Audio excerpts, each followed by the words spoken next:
Saludos, nuestro equipo está conformado por Juan Sebastián Flores, Alejandro Pineda y mi persona, Ciudad Mosquera.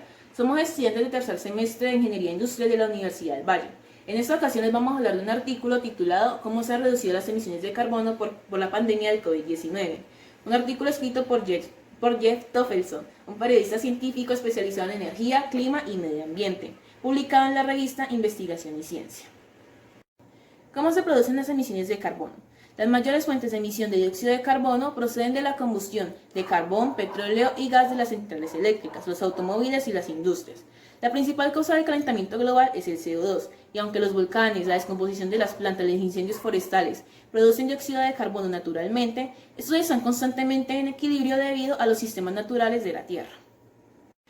Según estimaciones de dos equipos de investigación independientes, hasta ahora se ha reducido más de 8% de las emisiones globales de carbono, lo que equivale a un volumen 3 veces superior a las emisiones anuales en Italia. En algunos países ya comienza a repuntar el consumo de energía, y a medida que se levanten los confinamientos establecidos por los gobiernos, la pandemia solo quedará registrada como una pequeña anomalía del sistema climático. A partir de información de diferentes fuentes como informes climáticos, energéticos, observaciones de satélites y datos de tráfico recopilados por sistemas de navegación de vehículos en más de 400 ciudades del planeta, los equipos internacionales han comenzado a hacer los cálculos de las variaciones diarias de las emisiones de carbono a nivel global. Han llegado a la conclusión de que se ha disminuido más de 1.000 millones de toneladas las emisiones de carbono comparado en el primer cuatrimestre del 2020, comparado con el mismo periodo en el año 2019. El equipo de Corinne Lecker, climatóloga de la Universidad de Anglia Oriental en Norwich, prevé una disminución entre un 4 y 7% de las emisiones globales de carbono acumuladas para este año, lo que supondría la mayor caída desde la Segunda Guerra Mundial. Una reducción de esta magnitud como la que ha habido en este año sería equiparable a la reducción anual, a las reducciones anuales que serían necesarias para cumplir con los objetivos del Acuerdo Climático de París en 2015, que pretende limitar el calentamiento global a entre 1.5 y 2 grados centígrados por encima de los niveles preindustriales. ¿Recuerdan que mencioné anteriormente un 8%? A continuación vamos a profundizar más sobre eso. Según las investigaciones prestadas en estas tablas, nos podemos dar cuenta que en el periodo de 2000 a 2015 se ve un aumento en las megatoneladas de dióxido de carbono que van a gasear la atmósfera. Aquí podemos ver cómo la gráfica va aumentando a medida que va pasando el tiempo. Pero en el primer cuatrimestre del año 2020 alcanzamos a tener una decreción del 8%, como se puede ver acá, un 8% que drásticamente cambiará a medida que pase el tiempo en el año 2020. Podemos ver tres escenarios posibles de esta previsión. En la línea amarilla se puede ver cuando la actividad económica se retoma normalmente a las 6 semanas después de la pandemia.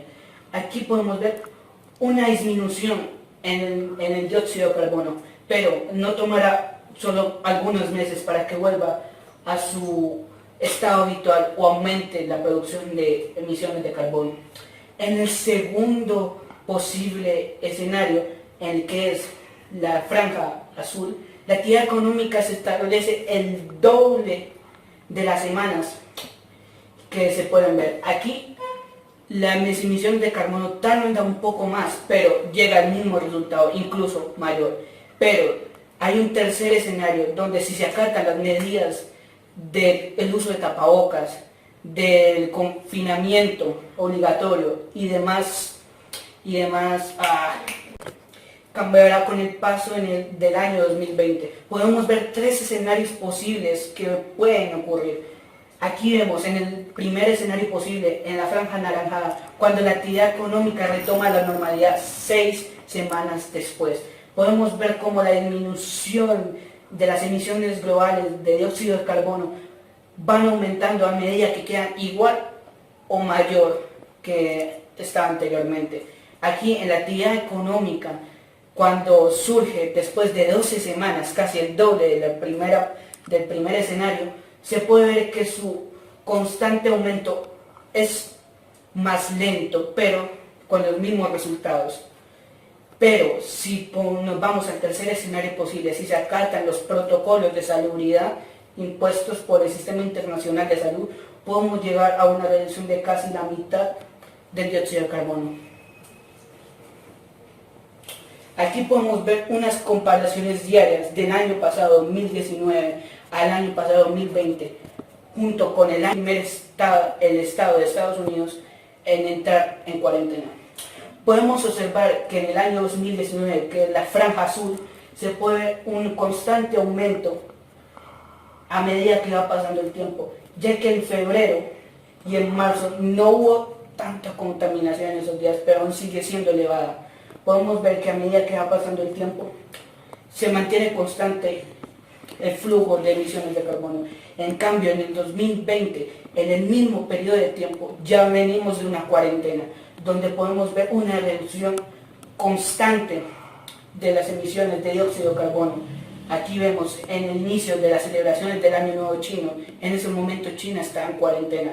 Y aquí podemos ver cómo a medida que va pasando el tiempo las emisiones de carbono van disminuyendo hasta tal punto de que llega a ese 8%. Como era de esperarse, China encabezó la reducción. Las cifras del mayor productor mundial de gases invernadero iniciaron su brusca caída en enero, pero gran parte de esta disminución consistió en la reducción anual debido al inicio del Año Nuevo Chino. Los confinamientos sirvieron para mantener un nivel de emisiones más bajo del que se tuvo el año pasado. De hecho, la reducción fue del 10%. Y al tiempo que las actividades económicas en China se recuperaban, en el resto del mundo se implementaron los confinamientos, lo que mantuvo en el mes de abril unas emisiones más bajas que el año pasado. En la industria de la aviación se experimentó una reducción del 21% durante el primer cuatrimestre, lo cual es muy grande. Sin embargo, las mayores caídas en cifras absolutas se produjeron en los sectores de energía eléctrica y en el transporte terrestre, tal como veremos a continuación en la gráfica de carreteras y energía. Analizaremos la variación de las emisiones globales diarias en megatoneladas de dióxido de carbono por sectores desde 2019 a 2020. En el sector de la energía vemos que desde el principio de año bajaron sus emisiones, pero no fue hasta marzo donde alcanzó su punto de mínima contaminación. En el sector del transporte terrestre demoró un poco más en reducir sus niveles de emisión, ya que no fue hasta finales de enero que estas disminuyeron y a mediados de marzo lo hicieron drásticamente, alcanzando su punto de mínima contaminación a principios de abril. En el sector de la industria disminuyó, aunque poco comparado con los dos anteriores, alcanzando su punto de mínimas emisiones a finales de enero y a inicios de marzo. En el sector residencial tenemos que las emisiones no han variado considerablemente y el aumento de la contaminación después de marzo refleja la implementación de la cuarentena obligatoria por la mayoría de países. En el sector de la aviación vemos que la mayor caída de la producción de emisiones se produjo después de marzo, después de haberse prohibido la mayoría de los vuelos internacionales. Muchas gracias.